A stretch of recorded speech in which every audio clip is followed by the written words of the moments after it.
Saludos a todos.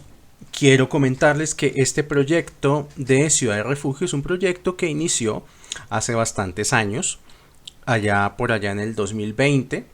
Muchos de los audios que ustedes van a escuchar a continuación tienen y vienen de esa época y de años posteriores, del 2020 al 2023. Por tal razón, pues esta pequeña advertencia es para que tengan en cuenta que las fechas que se puedan mencionar en estos audios no corresponden al tiempo presente. Por favor, si ustedes están en algún año en particular guardando una fiesta o están en particular buscando en el calendario judío las fechas del año actual, no se guíen por las fechas que se mencionan en estos audios. De la misma manera que recuerden, todo lo que tenga este audio de advertencia es porque son audios que son de años anteriores, desde 2020 hasta el presente. Muchas gracias a todos y bienvenidos.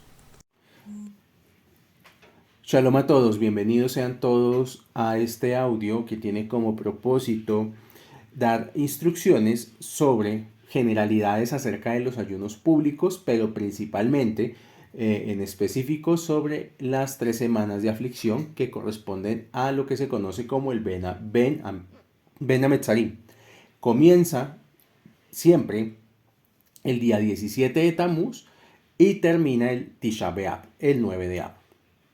Bien, para eso vamos a tomar como referencia el Shulchan Aruch y vamos a estudiarlo desde el capítulo 121. Dice, los días de ayuno público.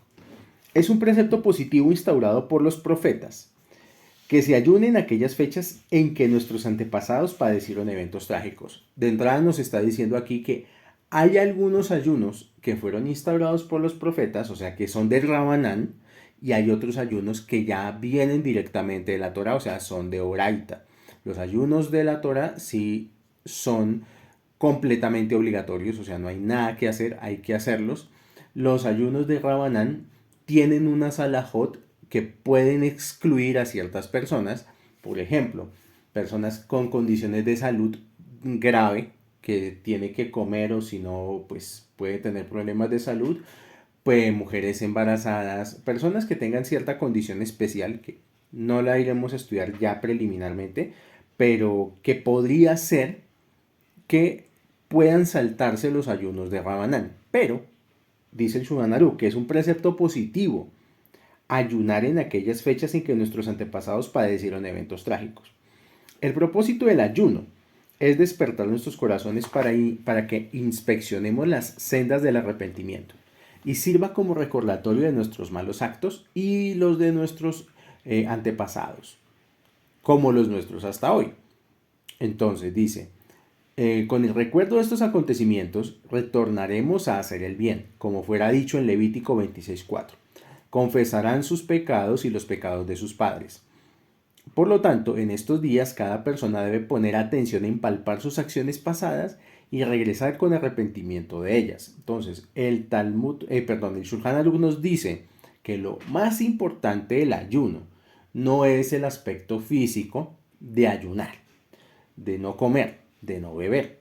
Lo más importante del ayuno es que a través de este podamos hacer teshuvah, podamos tener arrepentimiento de nuestras acciones pasadas, de nuestros malos comportamientos, de lo que venimos haciendo, y que ese ayuno es la plataforma para poder generar una transformación interna genuina.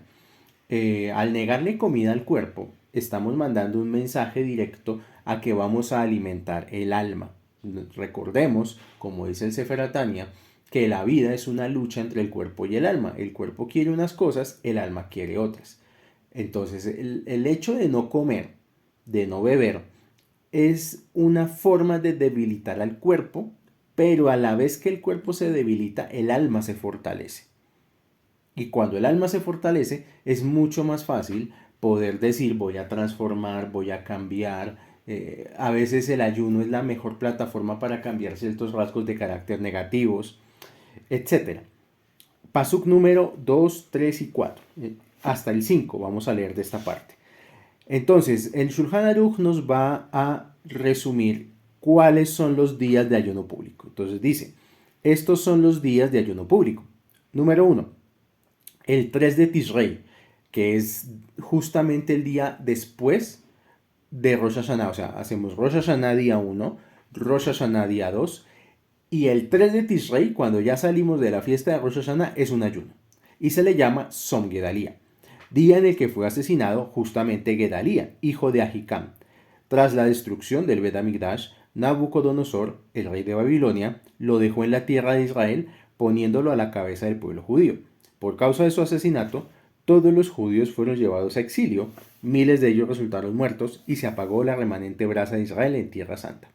Entonces, el ayuno que sigue, apenas termina Rosh Hashanah, hay que hacer este ayuno. Número 2, el ayuno del 10 de Tebet, que se le conoce como Asará Betebet, día en el que el malvado Nabucodonosor, rey de Babilonia, nuevamente, se aproximó a Jerusalén y le puso sitio.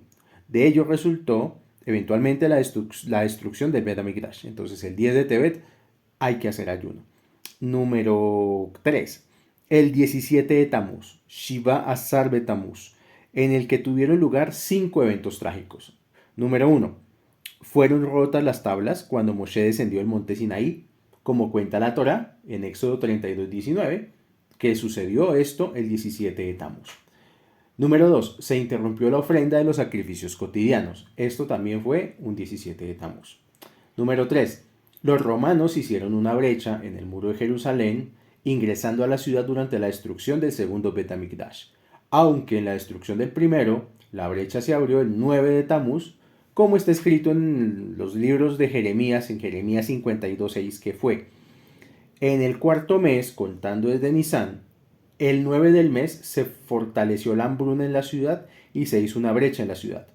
No obstante, en la destrucción del segundo fue el día 17. Y la destrucción del segundo gran templo no es más grave. Perdón. Además, en el Talmud Yerushalmi, recordemos que hay un Talmud Babli y un Talmud Yerushalmi.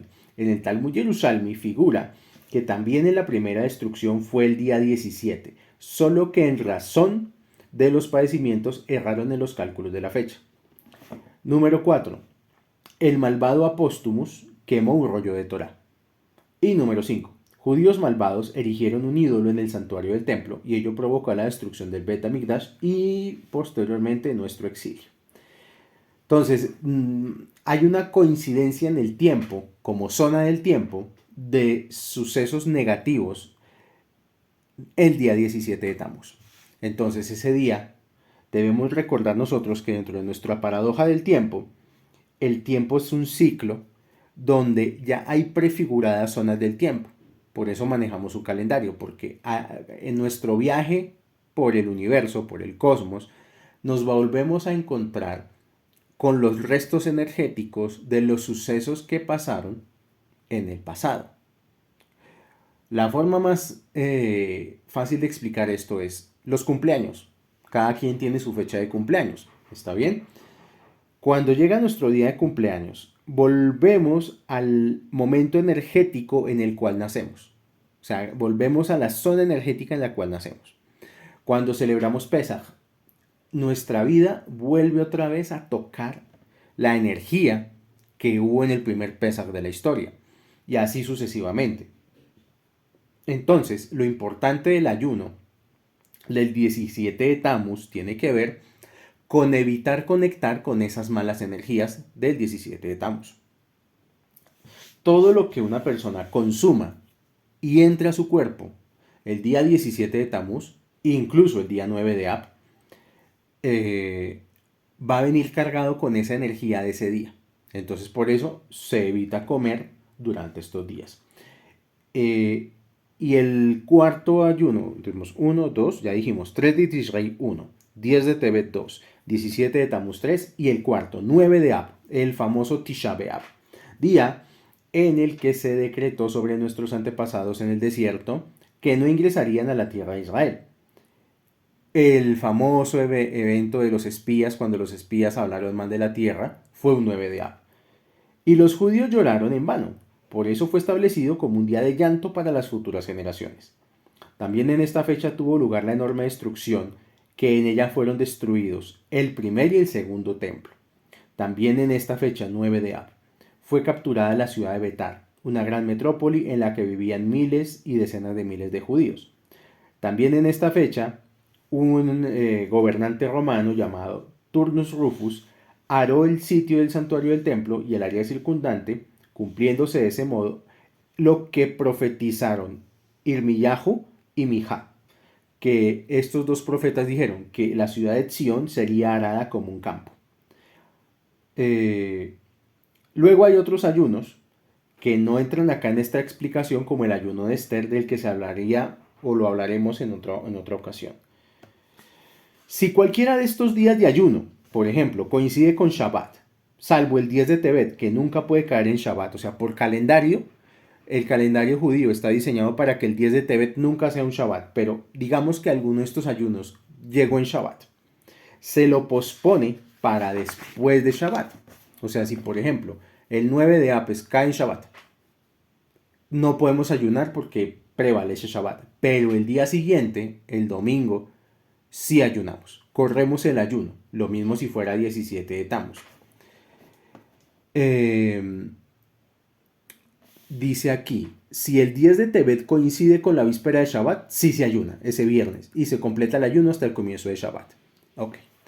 Número 7. Pese a que los 7 días del banquete de un novio tras su boda son para él como una festividad, si uno de estos ayunos públicos coincide con alguno de aquellos, debe ayunar de todos modos, pues las fiestas personales son de individuos, por lo que viene el duelo y ayuno de los muchos. O sea, lo que nos está diciendo aquí el Shulchan Aruch, en lo posible no cuadrar eventos, ni comidas, ni matrimonios, ni celebraciones en los días de los ayunos. Porque empiezan después las personas con las dudas de que, ay, es que me invitaron a un matrimonio y cae 17 de Tammuz o cae 9 de Ab. Lamentablemente esos días, pues es mejor no ir a fiestas porque no estamos, como dicen por ahí, no estamos para fiestas. O uno mismo, si uno va a programar un matrimonio, una fiesta, un evento social, durante estos días de Tammuz, de Ab, o los días de Tishrei o los días de Tebet, es mejor revisar con el calendario o consultar con una persona que sepa el calendario para saber programar sus reuniones sociales. ¿Sí? Capítulo 8 o Pasuk 8. Los 3 primeros ayunos que vimos, 3 de Tishrei, 10 de Tebet y 17 de Tammuz, son diferentes al ayuno de Tisha B'Av, del 9 de Ab. ¿Por qué? Porque en los 3 primeros, si la persona quiere, puede comer durante la noche, hasta que despunte el alba. Hay calendarios que indican cuándo inicia un ayuno y cuándo termina un ayuno. Por ejemplo, voy a poner un ejemplo. Digamos que el ayuno del 17 de Tammuz, el calendario dice que inicia a las 4:30 de la mañana y termina a las 6:30 de la noche. La persona podría comer antes de que empiece el ayuno para fortalecerse. Pero el del 9 de Ab no es así, porque el ayuno del 9 de Ab empieza en la noche anterior, por poner un ejemplo, a las 6:12 de la noche comienza el ayuno del 9 de Ab y termina el otro día a las 6:37 de la tarde. Ahí sí ya la persona no puede comer en la noche. El ayuno empieza es en la tarde, cuando ya está empezando la noche del 9 de Ab. Pero para que la persona, por ejemplo, pueda madrugar a comer algo en los 3 primeros ayunos, 3 de Tishrei, 10 de Tebet y 17 de Tammuz, por ejemplo, hay muchos judíos que usan acostarse a dormir temprano y pensar, me acuesto a dormir temprano para levantarme a las 4 de la mañana y desayunar algo antes de que empiece el ayuno. La persona puede hacer eso si en su mente lo programa. Si no lo programó, no entra dentro de la facilidad alágica que se está diciendo. En Tisha B'Av, el 9 de Ab, se debe interrumpir toda ingesta aun cuando es de día en su víspera. Otra diferencia, en los 3 primeros ayunos, repito, 3 de Tishrei, 10 de Tebet y 17 de Tammuz, está permitido lavarse, aplicarse ungüentos, ponerse zapatos de cuero, tener relaciones maritales. En Tisha B'Av, el 9 de Ab, todo esto está prohibido. O sea, lo que son el ayuno de Tisha B'Av e incluso Yom Kippur se parecen mucho. Lo que uno hace en Tisha B'Av lo hace también en Yom Kippur. Quien se preocupa por su alma y goza de buena salud, que sea estricto consigo mismo y observe estas restricciones en todos los días de ayuno público, tal como en Tisha B'Av. No lo será, sin embargo, en cuanto a no calzar zapatos de cuero, pues podría provocar que la gente se burle de él. En cuanto a la restricción de las relaciones maritales, si la noche de inmersión de su esposa en la mikve, bueno, esto ya tiene otra alhaja, porque esto ya estamos hablando es de alhaja de nidá, que es cuando la mujer va a la mikve, sale de sus días de nidá y hace una mikve para hacer separación de sus días puros, de sus días impuros, y por alhaja tiene que estar con su esposo. Entonces aquí viene como un McLocket, viene un conflicto, que tiene que revisar la pareja si pueden o no pueden tener relaciones, porque si es preferible que no, porque estamos en días de luto espiritual, no tener este tipo de relaciones maritales. En los primeros 3 ayunos que hablamos, repito, yo sé que estoy muy repetitivo, pero es importante. Incluso sé que hay gente que puede tomar apuntes. Entonces, 3 de Tisrei, 10 de Tebet, 17 de Tamuz. En estos 3 ayunos, las mujeres embarazadas y las que dan pecho a sus bebés, por el tema de la incomodidad, están exentas de los ayunos. Análogamente, un enfermo, incluso si su vida no corre peligro, que no ayune. O sea, una persona que tiene problemas de salud y que necesita comer, es preferible que no ayune. Pero lo que es Tisha B'Av y Yom Kippur, sí es importante luchar por preservar el ayuno. O sea, es muy importante esos 2 ayunos, no saltárselos, hacer todo el esfuerzo posible por elevar el alma a través de estos ayunos. Eh, no obstante, incluso las personas que tengan permitido comer no deben entregarse al deleite. O sea, no es que porque, yo puedo comer en el ayuno de 17 de Tammuz, entonces, me voy a aplicar un sancocho, me voy a aplicar una mojarra frita. No, hay que ingerir únicamente lo necesario para preservar la salud del cuerpo. O sea, lo mínimo, mínimo, mínimo. No es hacer comida festiva, no es trancarse pues tronco de almuerzo, no. Del mismo modo, en el caso de los menores de edad, pese a que no tienen la obligación de ayunar, los menores tienen suficientemente entendimiento como para sentir el duelo. Es adecuado educarlos y no darles de comer más que pan y agua, de modo que observen el duelo junto a la comunidad. Porque sí, hay niños que sí molestan porque les da hambre, porque están en crecimiento. Pues digamos que la forma de capotear con los niños chiquitos es pan y agua. En todos los días de ayuno público está prohibido enjuagarse la boca con agua por la mañana. La saliva se escupirá, de ser ello posible, y si no, se la tragará, incluso en Yom Kippur, pues al hacerlo no se tiene la intención de disfrutar de ella. Está prohibido probar comida, incluso cuando luego se la escupa, en un día de ayuno público. Porque, por ejemplo, hay gente que ya en la tarde del ayuno empieza a cocinar. No pueden probar, o sea, ay, vamos a ver cómo está la comida. No, hasta que no pare, hasta que el ayuno no termine, no se come absolutamente nada. Eh, Dicho esto, a nivel de introducción, vamos a hablar ahora sí de las 3 semanas, desde el 17 de Tamuz hasta el 9 de Ab. En vista de que el 17 de Tamuz comenzaron las aflicciones que llevaron al día de la destrucción del Bet HaMikdash, el gran templo en Jerusalén, es por tanto costumbre observar cierto duelo desde este día hasta después del 9 de Ab. Es adecuado que toda persona temerosa de Hashem recite durante estos días algo llamado el Tikkun Hatzot, que son plegarias que lamentan la destrucción del gran templo y el exilio de la presencia divina, cada día después de la medianoche. En estas 3 semanas no se realizarán bodas, ni siquiera la de aquel que aún no ha cumplido el precepto de Urgu, o sea, multiplicarse. Pero está permitido concretar compromisos matrimoniales. O sea, durante las 3 semanas de aflicción, una persona puede concretar un compromiso matrimonial. Lo que no puede es casarse. No está bien casarse durante estas 3 semanas. Se acostumbra no recitar la bendición Sheheheyanu durante estos días, desde el 17 de Tamuz hasta el 9 de Ab. Por lo tanto, durante estas 3 semanas no se compra ni se viste ropa nueva, porque entonces debería recitar la bendición de Sheheheyanu.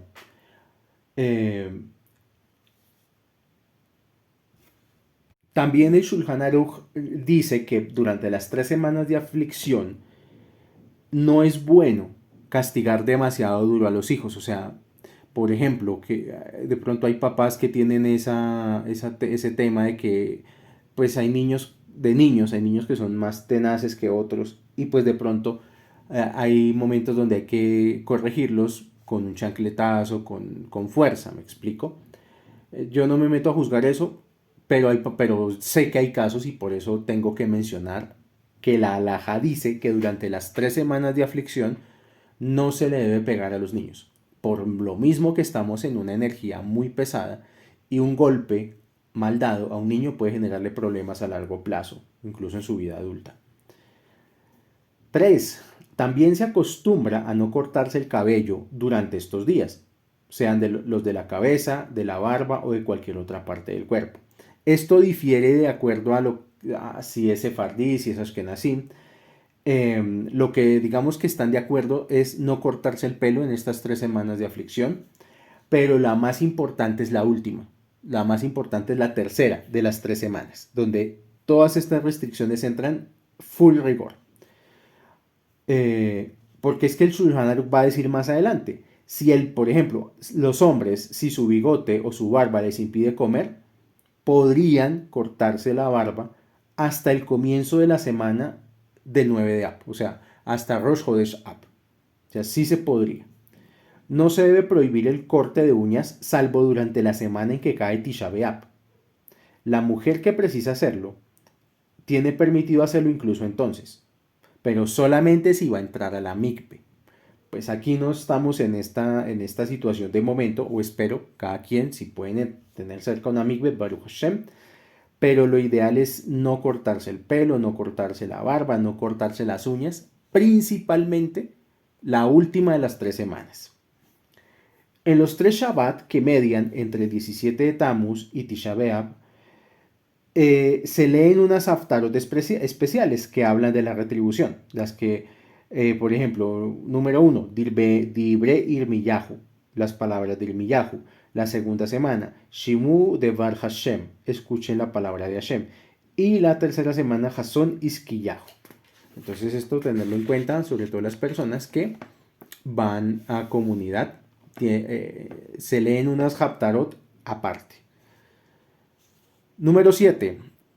Desde que ingresa el mes de Av, o sea, desde el día de Rosh Hodesh Av, se reduce la alegría. O sea, de hecho, estas 3 semanas ya son semanas para no estar escuchando reggaetoncito, ni música alegre, ni música contenta, para evitar demasiado los chistes, pero principalmente la última semana, que es la de más fuerza.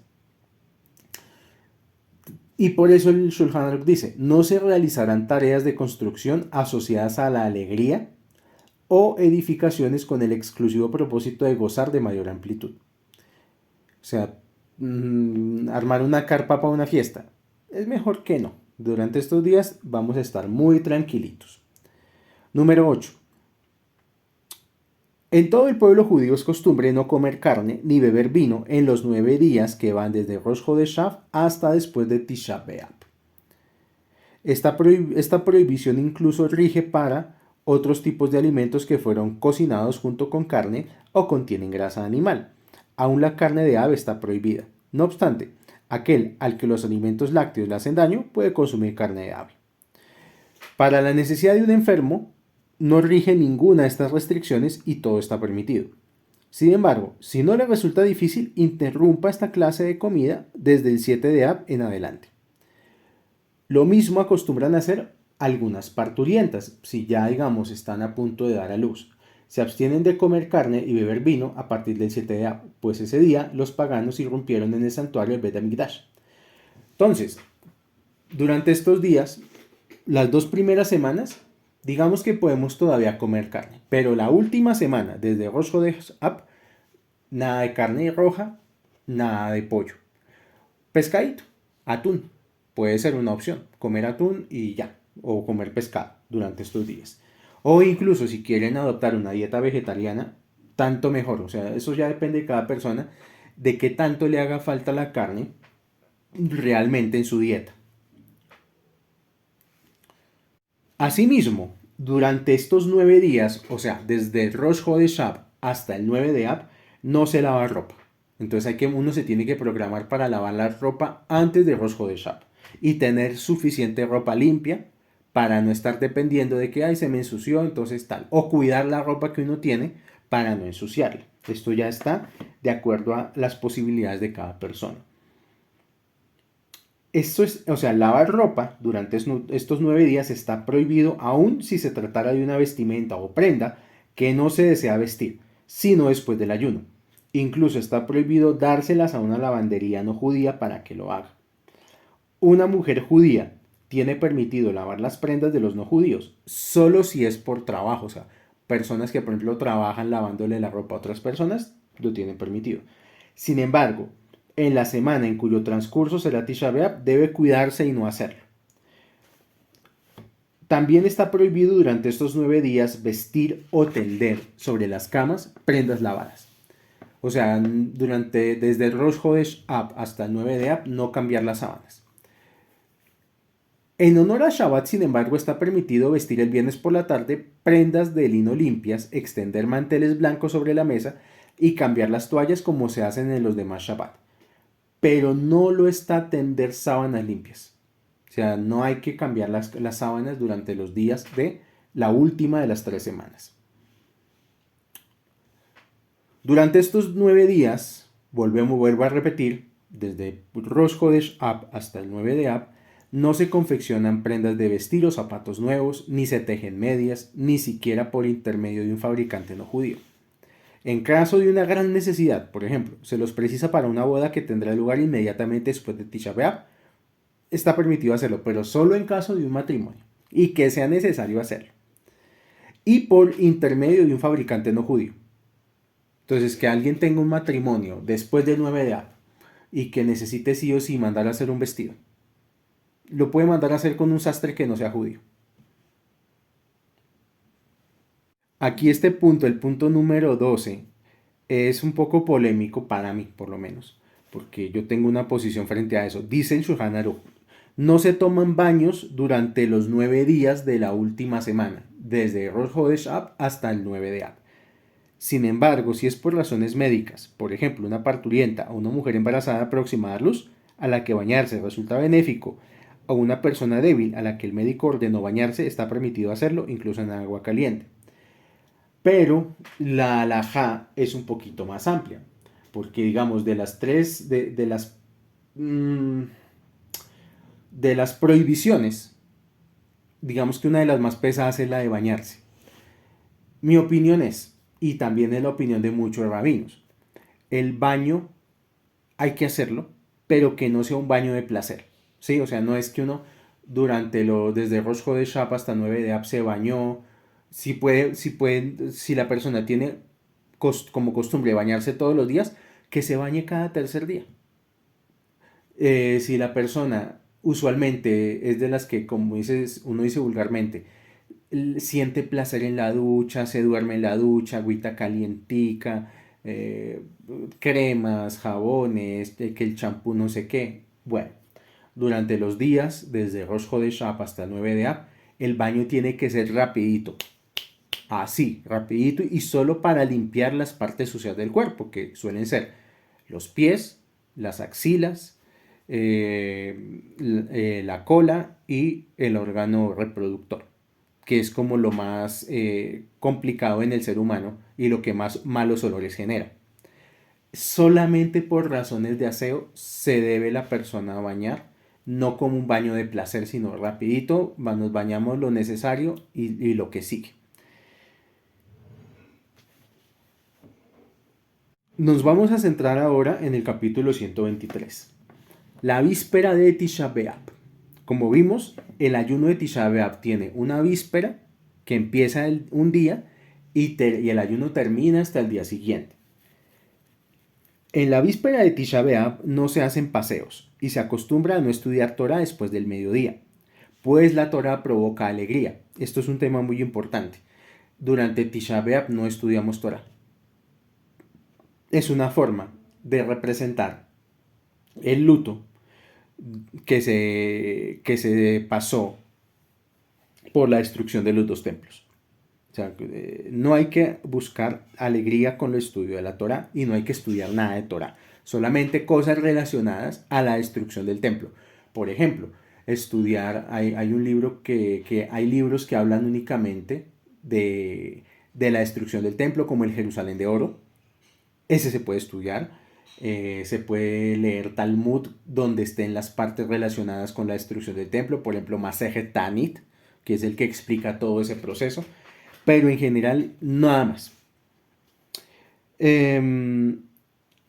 Resulta que hay, tanto en Tisha B'Av como en Yom Kippur, hay una última comida que se hace en la tarde antes de empezar el ayuno. Esta última comida se llama Seudah Amafseket. La palabra Seudah Amafseket se le conoce como comida interruptora, que marca el fin del periodo en que está permitido comer y el ayuno. Dentro de esta ciudad hay reglas. Lo primero es que hay que hacerla. ¿Por qué? Porque el ayuno es un ayuno de 24 horas. Es un ayuno completo. A veces, si hacemos bien las cuentas, es de 25 horas. Lo que es el ayuno de Tisha B'Av y el ayuno de Yom Kippur. Los otros ayunos, los 3 ayunos que mencionamos, generalmente son medios ayunos, porque empiezan el mismo día, terminan el mismo día. Hay varias leyes, entonces dice, la costumbre correcta es llevar a cabo primero una comida formal antes de las plegarias de la tarde, antes de Minjá, vulgarmente llamado el almuerzo. Entonces uno almuerza y va a ir a Minjá, omitiendo las súplicas de perdón, o sea, los tajanún. Pues Tisha B'Av es llamado Moed, como está escrito. Él proclamó sobre mí un Moed. Esto está en Eija 1.15. Más o menos sobre las 5 de la tarde, que ya es cuando empieza a caer el día, cerca del anochecer, todos se sientan sobre el piso o sobre una banqueta de menos de 24 centímetros de altura a hacer esta comida, esta Seudah Hamafseket. Generalmente, ¿qué es esta comida? Esta comida, la del 9 de Av, la de la víspera, la Seudah Hamafseket, generalmente los judíos la hacen con huevo duro, la hacen con pan. Los que van a comer con pan, entonces hacen bendición de Netilat Yadayim para comer amotzi. Y también se acostumbra a comer lentejas. Entonces la persona puede hacerse un guiso de lentejas con huevo duro y con pan. Y esa es la comida. Esa es la Seudah Hamafseket. Y ya cuando la persona haya comido esto, hasta ahí puede comer. Ya se considera que ya empieza con las leyes del ayuno y ya para con cualquier otra comida. Durante el crepúsculo, que estamos hablando también 5:30, 6 de la tarde, es decir, desde la puesta del sol hasta la salida de las estrellas, empiezan a regir todas las prohibiciones vigentes en Tisha B'Av, por lo que por ejemplo, los calzados de cuero deben quitarse antes de este periodo. Capítulo 124, el 9 de Ab. Al final del atardecer, las personas que tienen sinagoga, se entra a la sinagoga y se quita los zapatos de cuero. Se acostumbra a retirar la cortina del arca santa porque está escrito en Lamentaciones, él desgarró su vestimenta real. Solo se enciende una única vela delante del oficiante. La plegaria de la noche, o sea, Arbit, todos vamos a rezar Arbit, se hace en forma lenta y casi que con mucho dolor, como quienes observan luto. Después de la... espérame un segundo. Después de terminar de rezar Arbit, es costumbre también leer el libro de Eija, las Lamentaciones. Y también se recitan en voz pausada y algunas personas incluso lo hacen con voz llorosa. Eso ya está en cómo cada persona lo quiera vivir. La persona debe expresar aflicción en su modo de acostarse al dormir. O sea, Si una persona suele colocar dos almohadas para dormir, que lo haga sobre una sola. Hay quienes acostumbran dormir sobre el suelo en la noche de Tisha B'Av y colocar una piedra bajo su cabeza, en recuerdo de la piedra en la cual durmió el el patriarca Jacob. Número 3. Al día siguiente, por la mañana, no se viste tefilín. O sea, el tefilín, las personas que usan tefilín se lo ponen hasta la tarde en el rezo de Minja. Pasamos vamos a dar un saltito al capítulo, al pasuk 5. Dice: las palabras de Torah alegran el corazón, pues fue dicho en Salmos 19:9: los preceptos de Dios son rectos y alegran el corazón. En consecuencia, en Tisha B'Av está prohibido estudiar Torah, salvo aquellos temas que entristecen el corazón. Por ejemplo, el libro de Jeremías y sus palabras trágicas. Los versículos de consuelo se omiten, y así también los versículos que profetizan los castigos que se abatirán sobre las naciones del mundo. Del mismo modo está permitido, miren, aquí dice, está permitido estudiar el libro de Job, está permitido estudiar el Midrash Eija y el Talmud, lo concerniente al capítulo de Eilu Megalhin del Tratado de Moed Katan, el capítulo 3, que trata las leyes de quien está de duelo y de aquel que fue condenado al ostracismo, y la sección narrativa que describe la destrucción de Jerusalén y la caída del Beitar. Permítanme un segundo.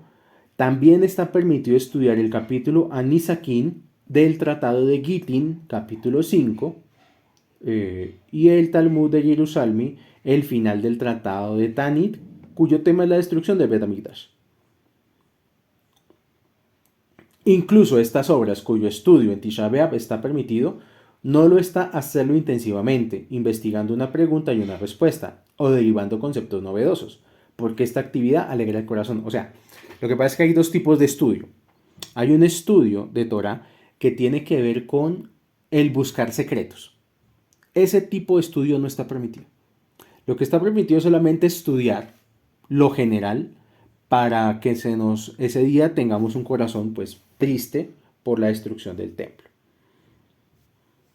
Durante el 9 de Av, incluso las mujeres embarazadas y las que han de amamantar, pese a que padecen mucho, deben hacer el ayuno completo, salvo donde Hashem libre, existe el temor de un potencial riesgo. En el caso de un enfermo, sin embargo, aun cuando no corre peligro, se debe ser indulgente. Que no complete el ayuno, sino que ayune algunas horas, y con más razón si es débil por naturaleza. O sea, una mamá que tiene un bebecito, un bebé chiquito, puede tener la precaución de sacar leche para darle al niño el día siguiente y poder cumplir el ayuno. Esa podría ser una salida lógica a esto que está diciendo aquí el Shulchan Aruch. Está prohibido lavarse en Tisha B'Av, tanto con agua caliente como con agua fría. Incluso está prohibido sumergir un solo dedo en el agua. Sin embargo, el único lavado prohibido es el que se realiza por placer. El que no persigue dicha intención está permitido. Por lo tanto, la persona puede hacer netilat en la mañana, cuando se despierta, hace netilat yadayim, pero se cuidará de lavar únicamente la punta de los dedos, pues este es principalmente el objeto del lavado de la mañana.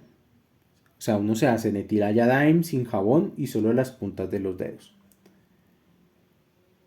Después de secarlos un poco, mientras todavía están ligeramente húmedos, se pasan por los ojos. O sea, y si la persona tiene lagañas en los ojos, pues la persona con esa misma agua se los quita. Si, por ejemplo, las manos se ponen sucias con barro o cosas similares, está permitido lavarlas, pero únicamente la parte que se ensució. O sea, no es coger y lavarse toda la mano, sino si se ensució un pedacito de la mano, ese pedacito es el que se lava.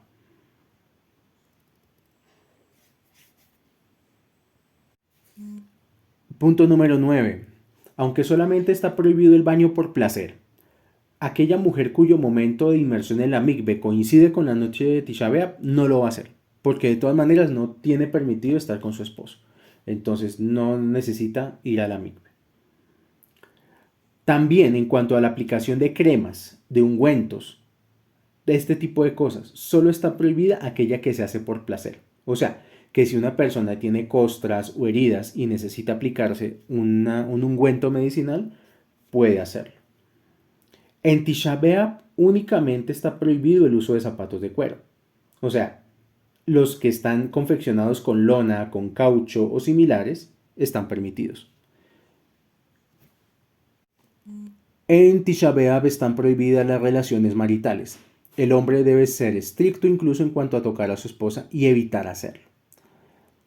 En Tisha B'Av, por ejemplo, está prohibido saludar a otra persona. Incluso lo está decirle buenos días o cualquier otra cosa similar. Ahora, si uno se equivocó y saludó a alguien porque se le olvidó, porque eso pasa. La otra persona, si lo saludan a uno debe contestar pues con un tono débil, mejor dicho, para que la gente no se enoje con uno. Asimismo, en Tisha B'Av está prohibido enviar un regalo a otra persona, pues enviar regalos es una forma de saludo. No se deben hacer paseos ese día para no llegar a la risa y a la alegría. Nuestra costumbre es prohibir la realización de todo trabajo que demande tiempo de alta dedicación, aun si no se realiza de manera profesional, sino como un aficionado durante la noche entera de Tisha B'Av y de día hasta pasado el mediodía. O sea, es preferible no trabajar hasta el mediodía de Tisha B'Av. Ya después en la tarde ya cae mucho de rigor y ya la persona puede dedicarse a hacer sus cosas.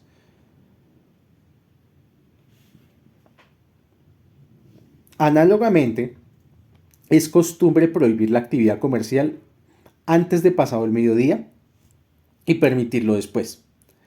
La persona temerosa de Hashem, no obstante, debe ser estricta consigo misma el día entero. O sea, si la persona en lo posible puede evitar trabajar el día de Tisha B'Av, que lo evite, que no trabaje. Si se realiza por intermedio de un no judío, todo tipo de trabajo está permitido. Y si se trata de un trabajo cuya omisión generaría pérdidas, está permitido que lo haga incluso el judío mismo.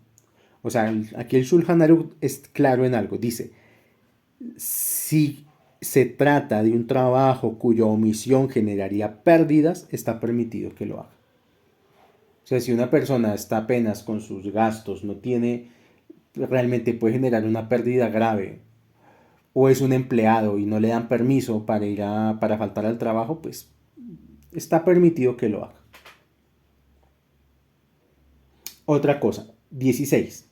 Es costumbre no sentarse en una silla de una altura igual o superior a 24 centímetros, ni de noche ni de día hasta el mediodía. O sea, que apenas inicia el ayuno de Tisha B'Av hasta el mediodía del día siguiente es preferible sentarse en el suelo o en un banquito chiquitico de esos de menos de 24 centímetros de altura.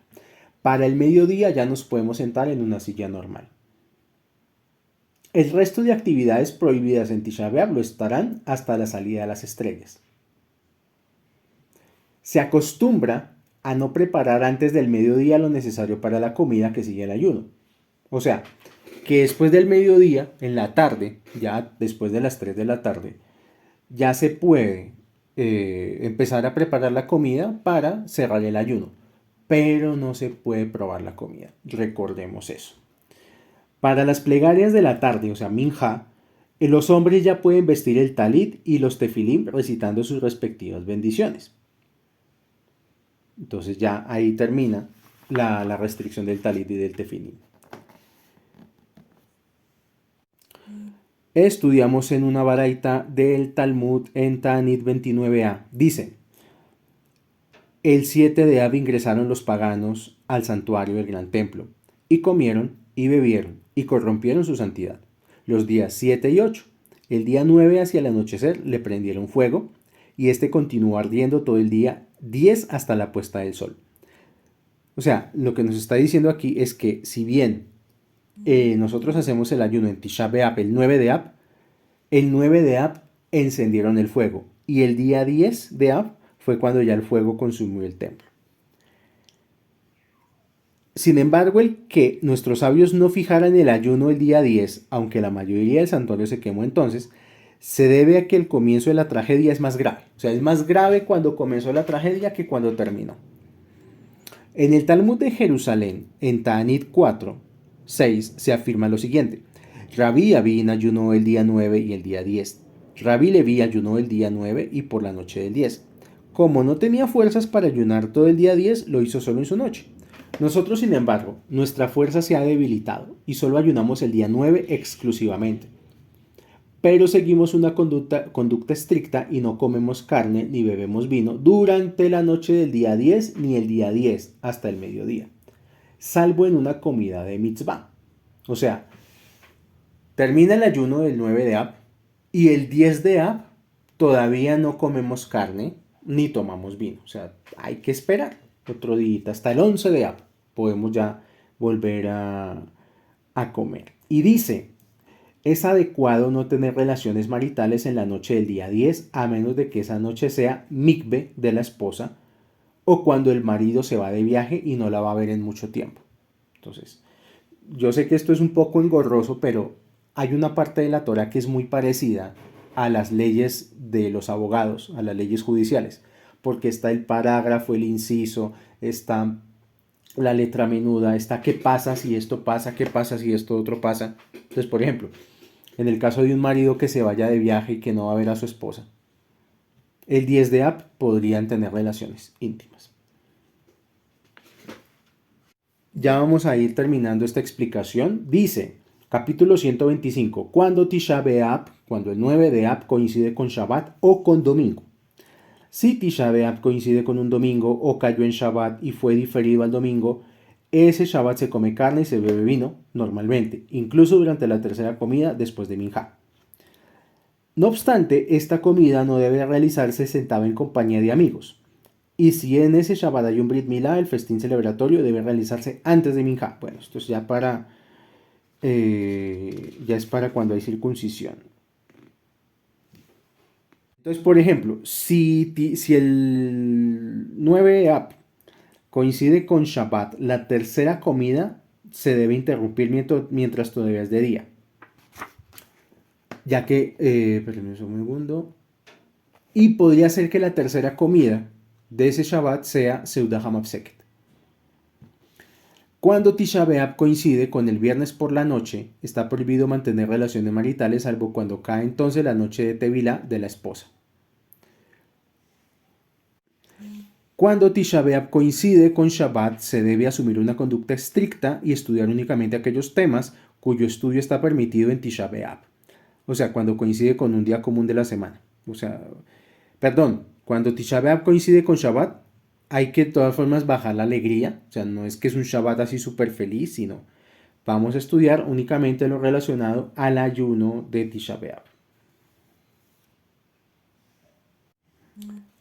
Quien está en ayuno no debe entregarse a placeres ni actuar frívolamente.